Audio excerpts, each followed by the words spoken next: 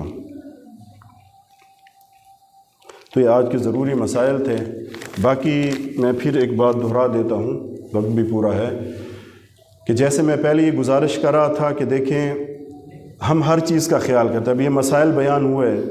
ہر چیز کا بندہ خیال کرتا ہے نا کہ روزہ قیمتی ایسی چیز ہے، روزے کا بدلہ بہت بڑا ہے۔ اب میں حدیث دہرا دیتا ہوں، جو دیر سے آئے ہیں یہ بھی سن لیں گے جو بھائی، کہ فی الجنتی ثمانیۃ ابواب، آپ صلی اللہ علیہ وسلم نے فرمایا جنت میں 8 دروازے ہیں، منہا باب یسمى ریان، اس میں ایک دروازہ ہے جس کا نام ریان ہے، لا يدخل الا الصائمون، اس میں صرف روزہ دار داخل ہوں گے، صرف روزہ دار اس میں داخل ہوں گے، ایسا ایک دروازہ ہے۔ اور من صام رمضان ایمان و احتساب غفر له ما تقدم من ذنب، جس میں رمضان میں جس نے روزہ رکھا، جس میں رمضان میں قیام کے تراویح پڑھی، اور جس میں لیلۃ القدر میں کھڑے ہو کر عبادت وغیرہ کی، تو اللہ رب العزت تمام اس کے پچھلے گناہ معاف کر دے گا۔ تو اس چیز کا خیال کریں، گھر والوں کی بھی کہیں، وہ بھی خیال کریں، ہم خود بھی خیال کریں، تاکہ ہمارا روزہ قیمتی ہو، روزہ ضائع نہ ہو جائے۔ اللہ آپ سب کو بہت زیادہ خیر عطا فرمائے۔ وآخر دعوانا الحمدللہ رب العالمین۔